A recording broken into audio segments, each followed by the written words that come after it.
Muchas gracias, Vicente, primero por aceptar la entrevista. Es un honor conocerte en persona Muchas gracias. y poder dialogar en este monográfico que tiene que ver sobre todo con la violencia de género y en general la violencia en la escuela. Y tú eres un referente. A mí me gusta empezar siempre las entrevistas preguntando quién es profesionalmente Vicente Garrido.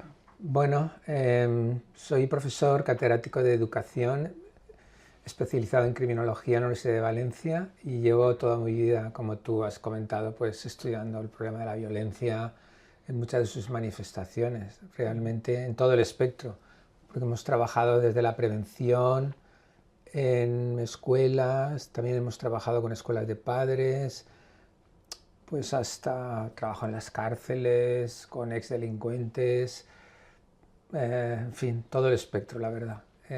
Ya en mi etapa final, pues me interesa más un poco, curiosamente, después de estar tantos años trabajando a pie de cañón en las escuelas y en las cárceles, me interesa un poco más el aspecto filosófico de todo, ¿no? Se ve que uno cuando envejece pues le gusta más tener una visión un poco más, digamos, amplia o general, o más profunda, si tú quieres, ¿no? Y bueno, pues llevo ya 40 años estudiando esto, o sea que, aunque cada vez, como tú sabes, que se sabe más de algo, en realidad uno concluye menos, pues intentaré contestarte a lo que me preguntes, como buenamente sé. ¿Y qué te llevó a dedicarte a este Mira, campo? era un campo, porque yo empecé en psicología y en criminología al mismo tiempo cuando era simplemente un instituto, no era un grado, ¿no? Y realmente mis intereses, a diferencia de otros muchos casos, perdón, donde, como tú sabes, pues la gente tarda a lo mejor en encontrar algo que le gustaba a mí, desde joven me gustaba mucho este ámbito, quizá por mis intereses cinematográficos o literarios o mis discusiones en casa, porque es verdad que en casa hablábamos mucho sobre, digamos, las cosas que pasaban en la sociedad, ¿no? Y pues los crímenes o las películas que veíamos, las comentábamos. Y yo recuerdo, por ejemplo, una película de Truffaut, que ha sido un clásico en las escuelas durante muchos años, Los 400 golpes, que es una película muy, muy pedagógica, porque realmente pues, presenta un poco lo que sería la antiescuela, ¿no? Hasta prácticamente los años 60, donde empezaron a cuestionarse, ¿verdad? Como tú sabes, pues estos modelos tan basados en la disciplina férrea, el castigo muchas veces físico, etc., ¿no? Y recuerdo precisamente pues, hablar mucho en mi casa con mis padres sobre esta película y yo diría que el arte me llevó a la ciencia. Esa sería quizá la manera más breve de expresarlo. Dices que has trabajado mucho en las escuelas, la revista va dirigida sobre todo a profesores. ¿Estamos mejor o peor que cuando empezamos? En realidad, muchas veces comparamos épocas e incluso a lo mejor países sin tener en cuenta las diferencias que hay entre una época y otra y muchas veces las diferencias culturales que son muy importantes. Entonces, la España que tenemos hoy en día no tiene nada que ver con la España en la que tú y yo éramos jóvenes. La España que estaba, ¿verdad?, en los albores de la democracia. Era una España que estaba muy cerrada, que necesitaba de todo y que dio lugar a esta generación que ahora ya estamos peinando canas, que realmente lo que hizo fue formar casi todo lo que no había. Es decir, piensa en términos de servicios de orientación, todos los servicios sociales, es decir, todo el campo de la psicopedagogía en general estaba por hacer. Y era una sociedad que se estaba abriendo. Eso significa que era una sociedad mucho más compacta y homogénea, donde iban a transformarse, pero en ese momento los discursos educativos y sociales eran bastante homogéneos. No se discutía, por ejemplo, a la familia en su tarea educadora. Estaría mejor o estaría peor. Pero había una serie de valores, había una serie de patrones y eso eran muy claros. Nosotros sabemos que cuando no hay incertidumbre y todo sigue un determinado patrón, la disrupción es menor. Dicho de otra manera, no digo que la felicidad sea mayor, digo que la disrupción es mayor. Por ejemplo, en los años 70 y en los años 80 prácticamente la gente aspiraba a entrar en un trabajo y jubilarse ahí. ¿Te acuerdas que le daban un reloj de oro o lo que fuera que le daran? Hoy en día ese mundo ya no existe. Hoy en día los trabajos cambian y desaparecen a una velocidad tremenda. Tú podías reconocer la tienda de las chuches cuando tú tenías 12 años, a los 40 todavía estaba ahí la señora María o su hija. Y tú te acordabas que eso y lo visitabas de niña con tu madre. Y estaba ahí la tintorería de toda la vida y el banco. Todo eso ha desaparecido. Tú ahora te vas de vacaciones, vuelves y los comercios que podían estar ahí ya no están, ¿no? Lo que quiero decir con esto es que el mundo era mucho más predecible, mucho más uniforme, mucho más homogéneo. Y todo eso se refleja también en los comportamientos. Repito, no digo que eso fuera mejor. Digo que en situaciones donde todo está estructurado, la disrupción es menor. ¿Esto qué significa? Si tú me preguntas, ¿había menos violencia en las aulas? Sí. Había menos violencia en las aulas. ¿Por qué? Porque en el imaginario mental esa violencia no era posible. No era posible que alguien con 14 años golpeara a un profesor, como tampoco lo era que alguien golpeara a una enfermera o golpeara a un médico. Todo eso ha cambiado. ¿Por qué? Porque sencillamente el mundo se ha transformado y los patrones y referentes en términos de actitud y de guía de comportamiento o han desaparecido o se han hecho mucho más relativos. Acuérdate que durante todos estos años hemos estado viendo desde la ciencia y desde la ciencia social, por desgracia, el discurso de la verdad no existe, la verdad depende del punto de vista, ¿no? Lo que se ha llamado el posmodernismo. Y todo eso se ha reflejado en una sociedad mucho más pendiente del derecho y de la necesidad de que nadie se meta contigo o que nadie te impida hacer lo que quieres, que no de lo que es una apuesta común, en un sentido de vamos a crear una sociedad, vamos a juntarnos para conformar una comunidad con unos ideales y unos objetivos. Y eso claramente, no solo en España, en todo el mundo, con excepciones. Y eso claramente ha desaparecido. Entonces, si tú me preguntas, ¿estamos peor en términos de violencia en las aulas que hace 30 años? Sin duda, estamos mucho peor. Hay otras razones. Ahora tenemos una inmigración a la que tenemos que integrar y muchas veces con muy pocos recursos. Tú sabes cuántos profesores dicen, bueno, tengo que dar apoyo individualizado, pero tengo gente de 8 países aquí, con niveles muy diferentes. Y se supone que yo, en una clase de 20, si soy optimista, tengo que arreglar todo eso. Y eso verdaderamente es imposible, ¿no? En definitiva, una sociedad que en términos de bienestar material ha mejorado mucho, aunque a raíz de la crisis de 2008 esto ya no es tanto así, porque las desigualdades son ahora brutales. Pero bueno, si hablamos en términos macro, pues quizás sea así, pero desde el punto de vista cultural y el punto de vista social es una sociedad mucho más conflictiva, pesimista, incierta, desorientada y confusa. Y hay un solo dato que yo creo que puede representar muy bien todo lo que te estoy diciendo. Las familias no quieren tener hijos. Y no solo por motivos económicos. Mucha gente te dice, mira, es que este mundo no está para tener niños, ¿no? Por supuesto es que estoy utilizando, en fin, expresiones muy generales, ¿verdad? Y simplificando mucho las cosas. Dicho esto, déjame que te diga que no es que el mundo ahora sea un horror. El mundo ha sido muy malo, de acuerdo con la perspectiva que tú tengas siempre. Pero es verdad que hoy en día educar a los niños es mucho más difícil de lo que era hace 40 años, no me cabe ninguna duda. ¿Por qué? Porque hace 40 años, de nuevo, no digo que la gente fuera más feliz, es que esto es importante, no quiero que se me confunda una cosa con la otra, ¿de acuerdo? Está claro que hace 40 años muchos niños eran educados de una manera inadecuada, con criterios que hoy en día no aceptaríamos, ¿verdad? O en las escuelas cuando se utilizaba la violencia física. Obviamente no estoy defendiendo nada de eso. Lo que digo es que era más fácil, porque los patrones estaban muy claros, ¿no? Y hoy en día es una tarea muy grande. Es una tarea muy grande porque la autoridad tuya como padre o como madre no se te discutía. Si tú eras buenos padres, como yo creo que la mayoría lo eran, eso es fantástico, porque tú educabas y no tenías rivales. Hoy en día tienes 1 millón de rivales. Entonces, hoy en día educar, una vez más, es mucho más difícil. ¿Pero es posible? ¿Es posible prevenir? Hombre, claro. ¿Podemos ser eficaces? ¿Qué tenemos que hacer? Claro que sí. Mira, la prueba es que la inmensa mayoría de los chicos no cometen delitos. Es decir, si tú miras el porcentaje de jóvenes que cometen actos antisociales, o si eres más exigente, que luego empiezan una vida, digamos, donde pues aparece un gran fracaso social con delitos, consumo de drogas, etc., el porcentaje es muy poco. Y es un milagro considerando que todavía tenemos una tasa de abandono escolar muy grande, aunque lo hemos mejorado en los últimos años, ¿no? Y la respuesta es que tenemos todavía una buena red social.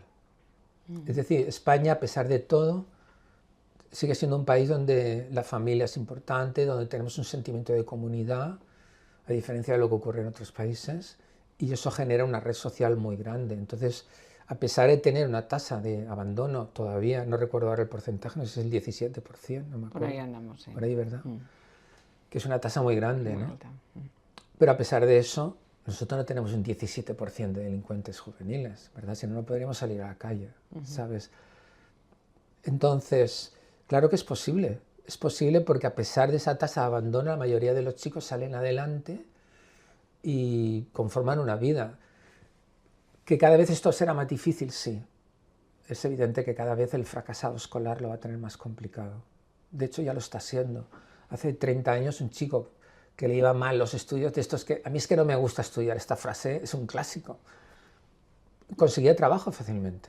Es verdad que era un trabajo muy cualificado, pero bueno, si le gustaba una actividad profesional, realmente podría ser un mecánico estupendo, o un fontanero estupendo, un electricista estupendo, gente que se ganaba bien la vida. Y ahora yo diría que mucho mejor que muchos universitarios, ¿verdad? A juzgar por lo que tarda un fontanero cuando tú le llamas a llegar a tu casa. Entonces, a pesar de todo, digo, la mayoría de los chicos se integran bien, lo que significa que nuestro sistema de protección funciona. Funcionan las familias, funciona la red de apoyo que tenemos, los servicios sociales, pues con los agujeros que tienen, porque es evidente que los tienen, pero cumple con su función. Y, ¿sabes lo que pasa? Que en realidad yo creo que el principal problema es un problema de expectativas, que eso es un problema mundial. Es decir, debido al gran desarrollo que hemos tenido en los últimos 30 años, y en España se ha notado quizá mucho más que en otros países, ¿verdad? Un poco la expectativa es, tienes que triunfar, y triunfar significa tener mucho dinero o tener mucho prestigio o ser muy reconocido. Y claro, esta idea de el triunfo material como sinónimo de realización vital es un veneno tremendo, ¿no? Y yo creo que si pudiéramos corregir eso, si pudiéramos volver a la idea de que, no la hemos inventado en este siglo, ¿verdad? Porque yo creo que esto viene desde los griegos.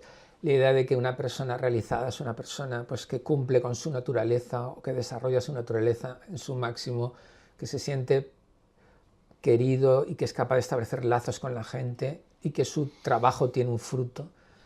Eso es lo más básico. Y tú escuchas a todos los grandes, digamos, gurús de la filosofía y de la psicología positiva y todo esto, y al final vienen a decirte lo que te lo decían ya los estoicos o San Agustín. Para ser feliz necesitas sentirte útil, es decir, que tu trabajo dé un fruto y tú estar orgulloso de él, tener gente que te quiera y a la que tú querer, y conformarte un proyecto de vida, ya sea a través de tu comunidad, de tu familia, de tu trabajo, si es que te interesa y te apasiona hasta el extremo de que tú te realizas de una manera muy importante ahí, y todo lo demás es superfluo. Pero bueno, esta es una sociedad, esta del espectáculo, es una sociedad comparativa, y realmente es difícil, por no hablar ya de las redes sociales y todo esto, ¿no? Que yo creo que ha sido una cosa terrible para los padres, de verdad. Cuando la gente dice, no es para tanto, yo diría que no es para tanto, es para muchísimo, vamos. Yo creo que debería estar prohibido estar en una red social antes de los 16 años, lo tengo muy claro. Esa era un poco mi siguiente pregunta, porque es verdad que el tema del bullying, el ciberbullying, ha como banalizado la agresión al O otro, sea, ¿no? honestamente, yo no creo que un menor obtenga nada útil de un móvil hasta los 16 años. O sea, ¿qué puede necesitar en un móvil de verdad? Puede tener en su casa un ordenador y una hora pautada para utilizarlo. Es una hora quizá de ocio, ¿por qué no? Puede hablar un rato, pero lo que es el teléfono móvil, que es lo que te permite aislarte y encerrarte en cualquier lugar, a mí eso me parece que es una cosa desastrosa. Además, tú piensas cuánto odio hay en las redes sociales, que es una cosa extraordinaria. Nunca los menores han tenido acceso a ese mundo tan tóxico como ahora. La gente se preocupaba mucho por la pornografía cuando los jóvenes robaban una revista pornográfica en algún sitio, que era un escándalo. Hoy en día es que tienes una auténtica bomba, ¿sabes? En tu bolsillo o en tu cartera, ¿no? Y además ahora con la inteligencia artificial también, que todo eso amenaza con socavar todo tipo de esfuerzo para desarrollar tus funciones cognitivas, ¿no? No sé, a mí me parece que eso es... Yo creo que los móviles son un enemigo formidable de los padres. Y no digo volver a una época prehistórica, ¿verdad? O que nos volvamos ahora como si fuéramos miembros de los Amish, tampoco es esto. Pero de verdad, ¿qué ganas? O sea, ¿qué gana un chico con un móvil? Más allá de que necesites hablar con tus padres para algún tipo de emergencia o algo, pero para eso basta un teléfono donde se pueda llamar y nada más, ¿no? A mí alguien me lo tiene que explicar. Que alguien me diga qué gana un chico con 14 años con un teléfono móvil. ¿Es la prohibición la respuesta? Sí, sí, claro que sí. ¿Qué vas a hacer si no? Hay que prohibirlo. De la misma manera que prohíbes pues, que alguien tenga relaciones sexuales, un adulto con un menor de 16 años. Los menores no deben tener un teléfono móvil. Otra cuestión es, te vas de excursión a la Manga del Mar Menor. Vale, pues tomas un teléfono de llamadas y de recibir uno de estos prehistóricos, una de estas piedras. Nokia, de aquellos antiguos que usábamos al principio, ¿no? Te llamo y me llamas, perfecto. Te llamo y me llamas, ¿no? Claro, mucha gente dirá, bueno, pero eso es imposible porque al final tú te harás con el móvil. No sé, ¿qué quieres que te diga? Es como cuando la gente dice, no, prohibir las armas es una tontería, porque al final quien quiere la consigue. Yo no lo veo así, yo veo que en España casi nadie tiene armas y estoy seguro que a alguno le gustaría tenerla en su casa. Sería peligroso. Pero en España es muy difícil conseguir armas, ¿no? Repito, si alguien puede sentarse y decirme, mira Vicente, un menor de 16 años debe tener un teléfono móvil por esto, y me lo explica y me convence, estoy dispuesto a cambiar. Pero por ahora yo no encuentro ninguna razón.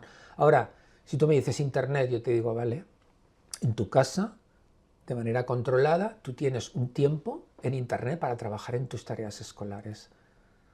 ¿Vale? Y si tú quieres, con tu supervisión, controlar un tiempo con unos chats de vida social, tampoco me parece mal, pero es un tiempo y está bajo tu control.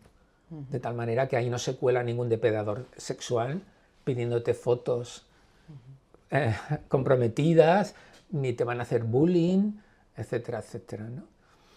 ¿Qué es lo que pasa? Seamos sinceros, la gente no tiene tiempo, llega muy estresados, hay muchos hogares donde solo hay un padre, generalmente la madre, poco tiempo, poca energía y los menores pues están entretenidos, ¿no? Esa es la realidad.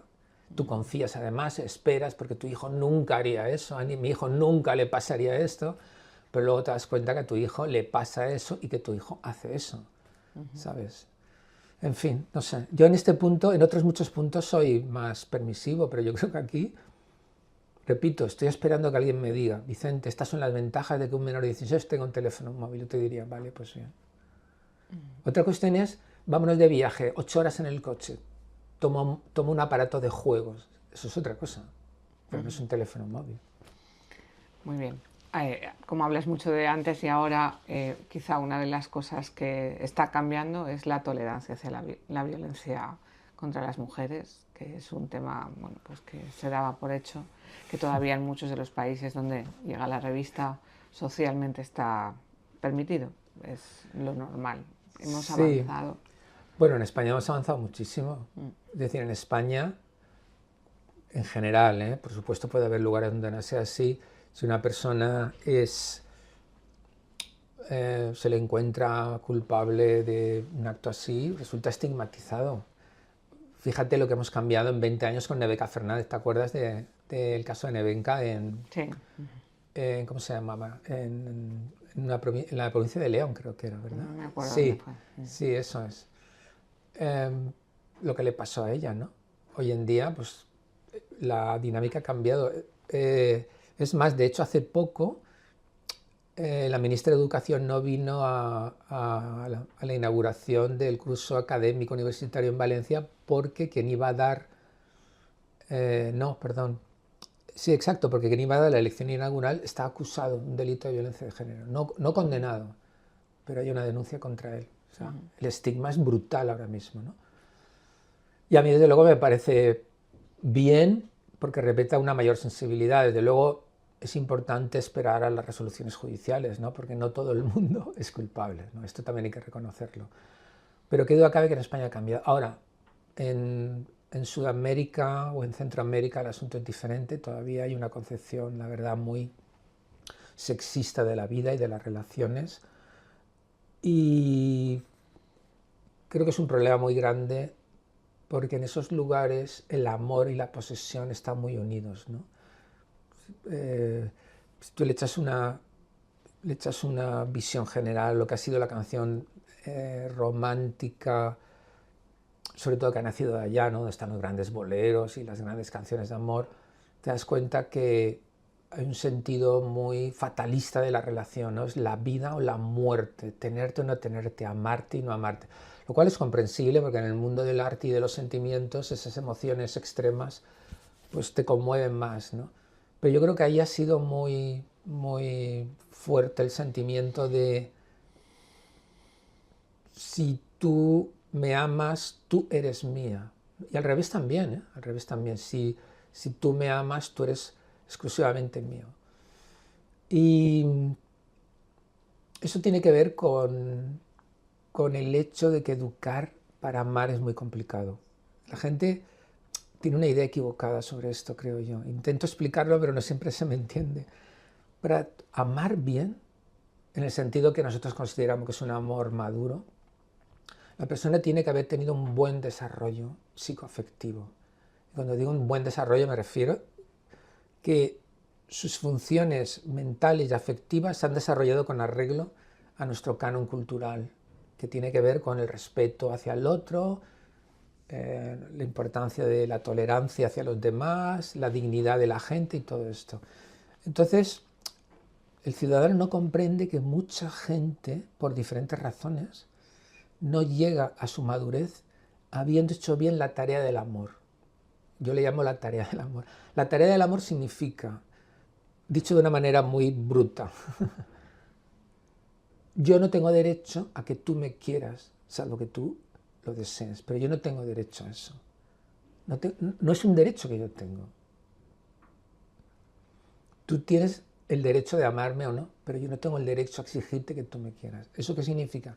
Significa que igualmente si tú un día decides dejarme, tú tienes ese derecho. Yo tengo que aceptarlo. Eso que es un trago muy duro y muy amargo, porque tu afectividad, tu concepto de ti mismo o de ti misma, y en definitiva tu equilibrio está muy basado en las relaciones, porque en los seres humanos esto es así por razones evolutivas, se pone a prueba. Y tienes que ser capaz de superar ese test. Superarlo no significa que te diga, pues hasta luego. Superarlo significa que con todo el dolor del corazón tienes que aceptarlo y seguir adelante. Y yo te pregunto, ¿cuánta gente hoy en día no pasaría ese test? Millones. Por eso es muy difícil hacer bien la tarea del amor.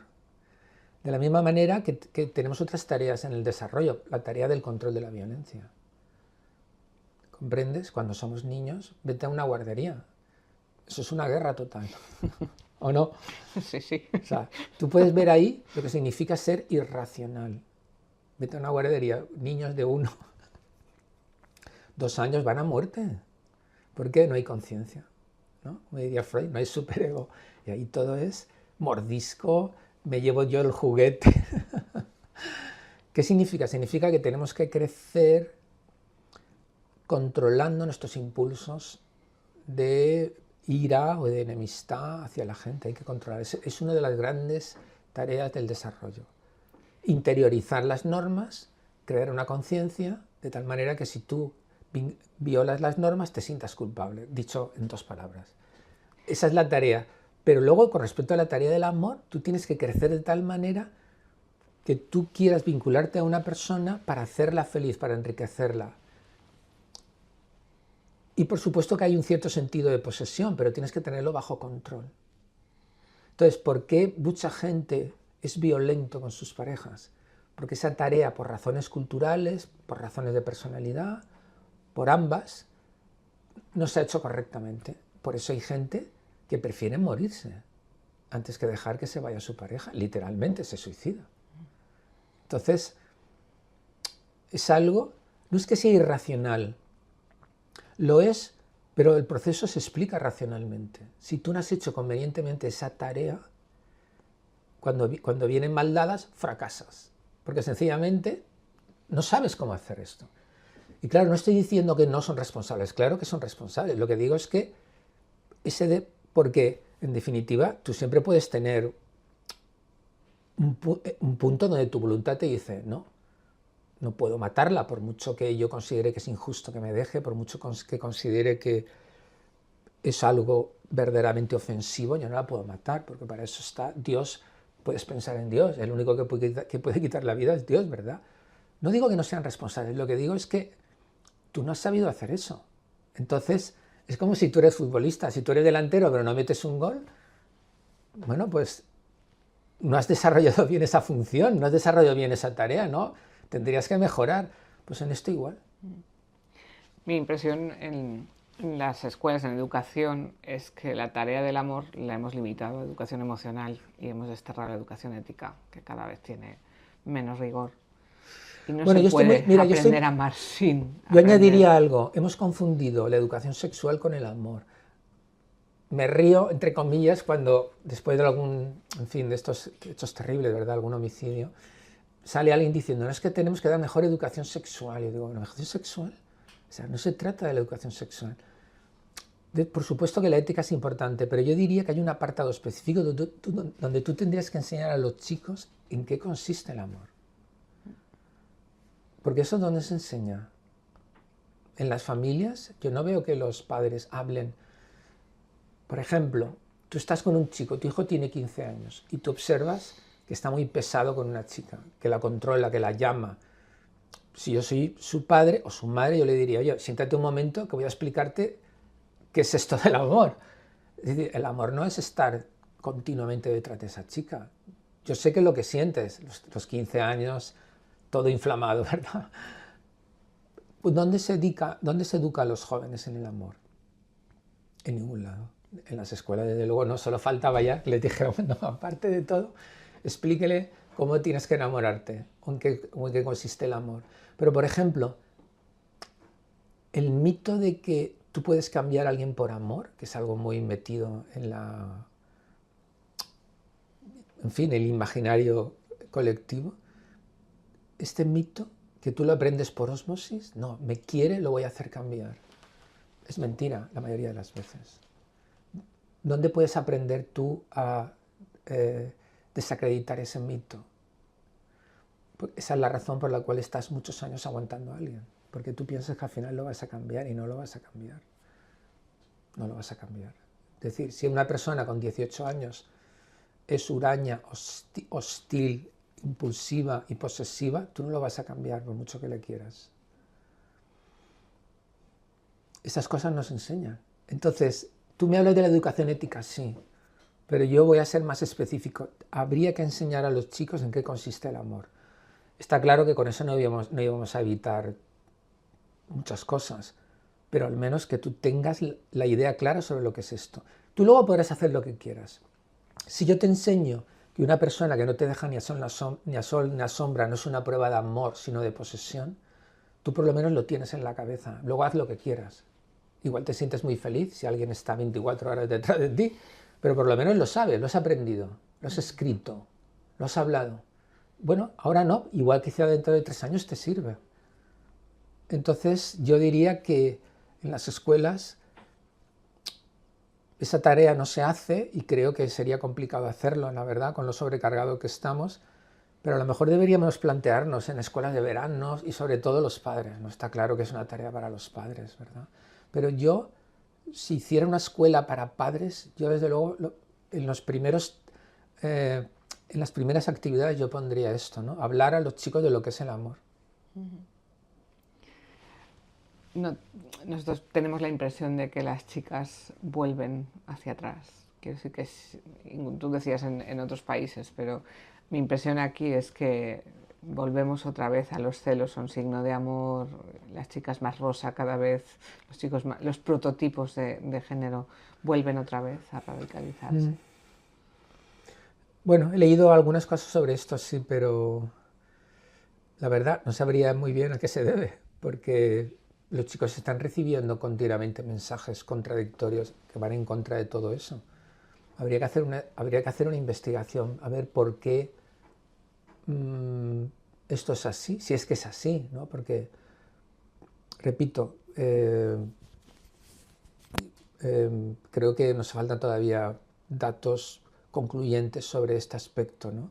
Porque mira que nos esforzamos porque en nuestras escuelas pues el discurso sea siempre el de igualdad, los productos culturales hoy en día inciden en todo esto.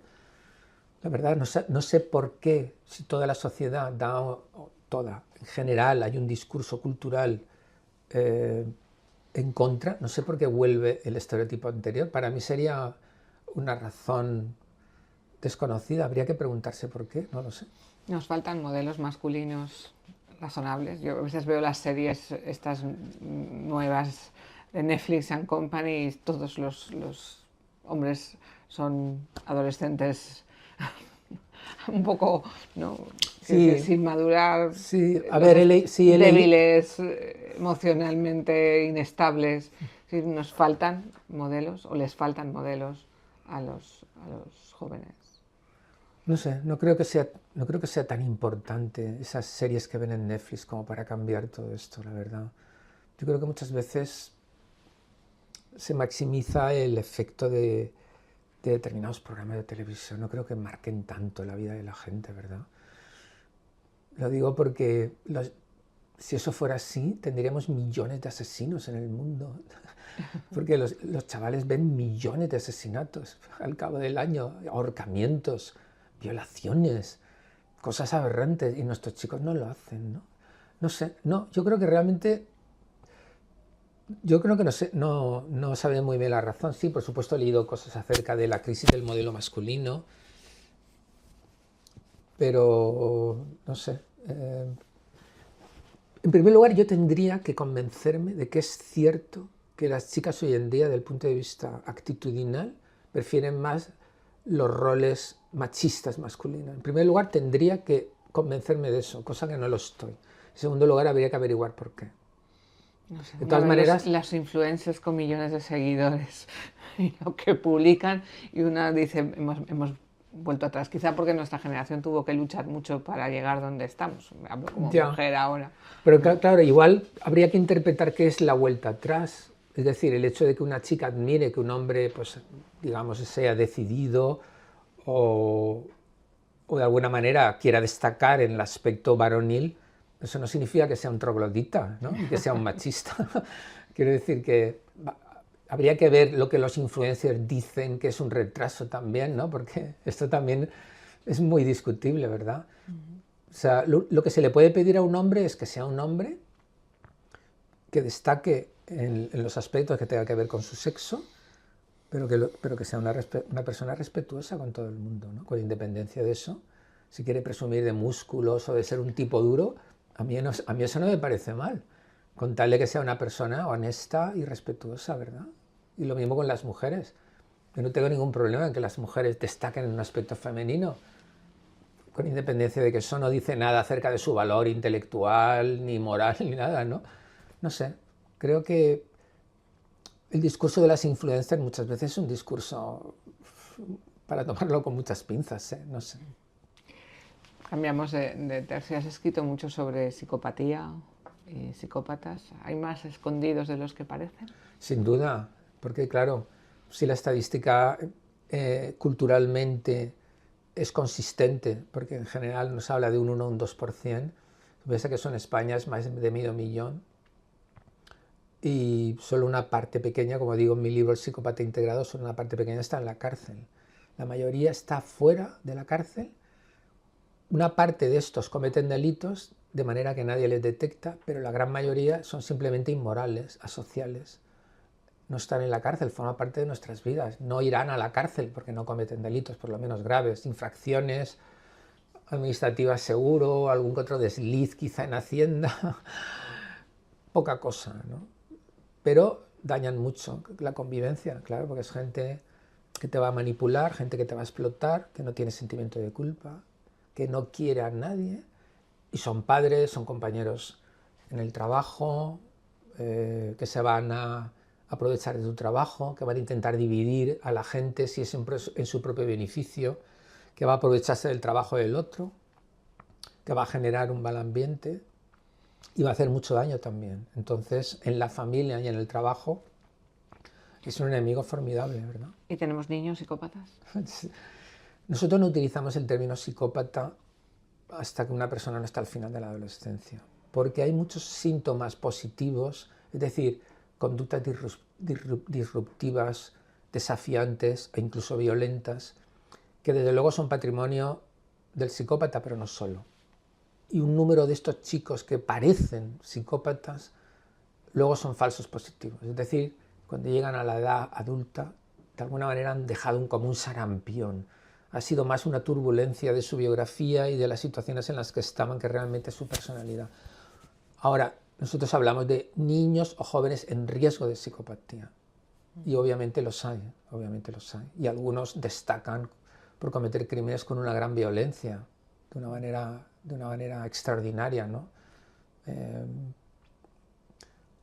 Y sí, son un grave problema, desde luego, porque no son detectados y los padres en realidad, si tienen niños con estas características, salvo que cometan delitos y tengan más de 14 años, reciben muy poco apoyo, porque los servicios sociales no tienen unidades especializadas en este tipo de niños, porque los hospitales públicos tienen unidades que están ahora empezando de salud mental infantil, donde no pueden dar cabida a las necesidades de la población, porque tú sabes cómo está la salud mental y en general cómo está la salud mental infantil en España, que es un llorar.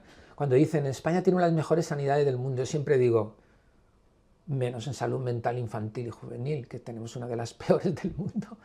En fin, estoy quizá exagerando, pero no mucho. Es decir, en España tú tienes un problema con un niño de 12 años y te puedes morir de viejo, si quieres que haya una atención directa y rápida con respecto a tu hijo, ¿no? Y eso es un grave problema. Yo diría que el gran problema de los niños en riesgo de psicopatía es la ausencia prácticamente total que hay de asistencia pública sobre esto. Eso es un auténtico drama. Entonces, o tienes poder adquisitivo y contratas los servicios de un psicólogo o de una psicóloga privada que entienda de esto, o tu hijo comete delitos con más de 14 años y entonces se puede llevar ante el juez de justicia juvenil, o te lo tienes que comer con patatas, no sabes qué hacer. No puedes ir al orientador de la escuela y decir, oye, mi hijo con 11 años me pasa esto. El orientador de la escuela, yo tengo bastante por hacer con mis chicos aquí en la escuela, ¿dónde vas a ir? No, es una tragedia, la verdad.